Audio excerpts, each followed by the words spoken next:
Hello friends, आपका हमारे YouTube channel में बहुत बहुत स्वागत है। फ्रेंड्स, आज मैं जो आपको बातें बताने वाली हूँ, आप इसे करके ट्राई करके देखिएगा। ये 100% कारगर उपाय है। सबसे पहले तो मैं आपको ये बता दूँ कि क्या आपने कभी ये सोचा है कि पहले की जो महिलाएं होती है, आज से करीबन 10 साल पहले चले जाइए, किसी का जो है सीजर डिलीवरी नहीं होता था।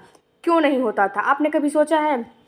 ये इसीलिए नहीं होता था कि पहले इतना टेक्निक नहीं था। पहले की महिलाएं इतनी जो है जागरूक नहीं थीं।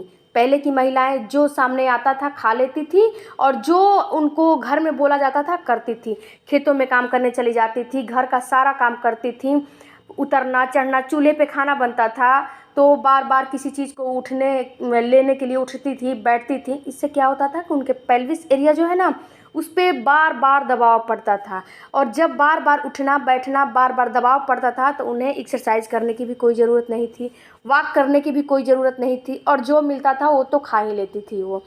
तो इसीलिए उनकी नॉर्मल डिलीवरी आसानी से हो जाती थी, क्योंकि उनके पेल्विस एरिया की मसल्स काफ़ी मुलायम और लचीली और समय से पहले खुलने लगती थी। कभी किसी किसी महिला का आपने सुना होगा कि घर में ही डिलीवरी हो जाती थी। क्यों होती थी?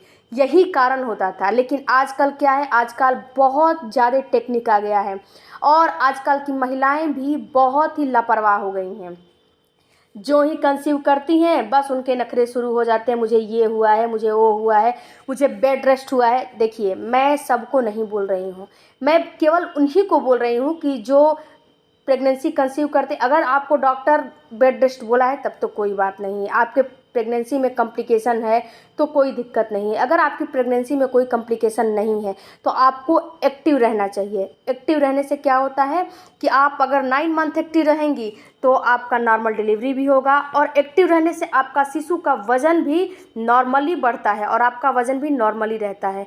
यानी अगर बेड रेस्ट करेंगी, एक बेड रेस्ट की हुई महिला का और एक्टिव महिला का, दोनों में आप कंपेयर कर लीजिएगा। अगर अब आपके आसपास कोई होगा तो क्या होता है, अगर जो बेड रेस्ट करता है उसकी बॉडी भी काफ़ी हाई हो जाती है, हैवी हो जाती है, और उसके पेट में पल रहे शिशु भी या तो कमज़ोर हो जाता है या फिर काफ़ी हैवी हो जाता है। दोनों में से एक ही होता है।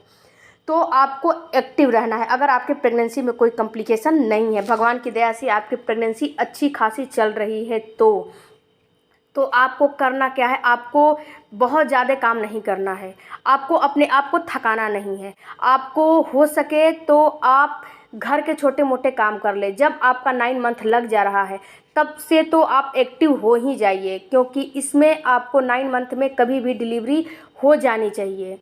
एक ड्यू डेट आपको डॉक्टर देता है, उस ड्यू डेट के पे तो डिलीवरी नहीं होती है, आगे होती है या पीछे होती है।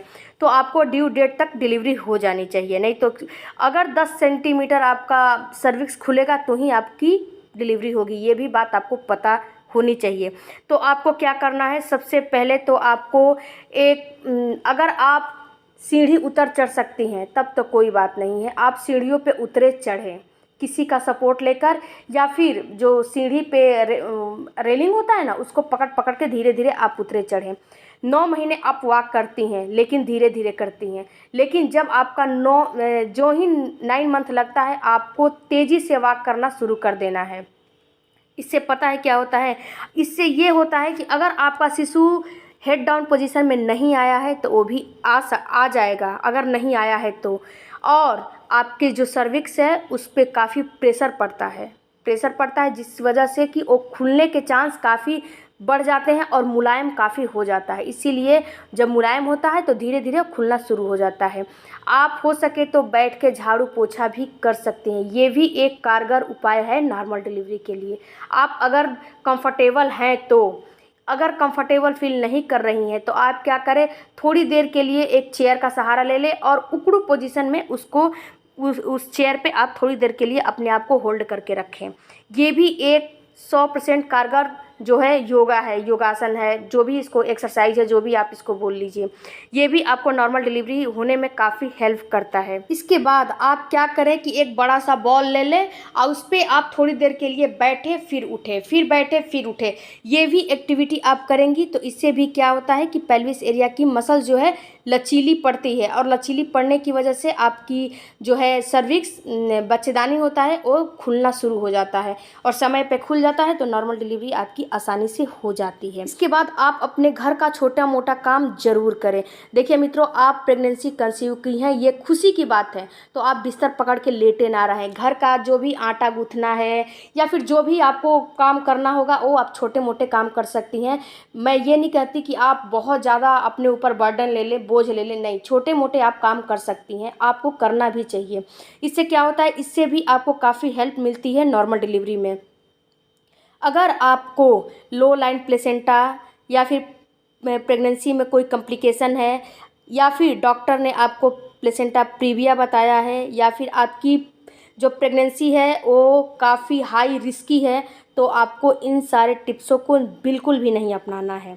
बात मेरी समझिए, इन सारे टिप्सों को तभी अपनाना है जब आपकी प्रेगनेंसी में कोई कॉम्प्लिकेशन नहीं है, तभी इन सारे टिप्स को आपको अपनाना है, नहीं तो नहीं अपनाना है। प्रेगनेंसी में आप जितना एक्टिव रहेंगी आपके लिए ही फ़ायदेमंद रहेगा, दूसरे के लिए नहीं। आपकी बॉडी भी अच्छी रहेगी, शिशु का विकास भी अच्छे से होगा, और जब प्रेगनेंसी हो जाएगी यानी कि डिलीवरी हो जाएगी तो भी आपको काफ़ी फ़ायदा मिलेगा। आई होप कि ये सारा बातें समझ में आई होगी। तो हमारे चैनल को लाइक शेयर सब्सक्राइब कमेंट जरूर करके जाइएगा। थैंक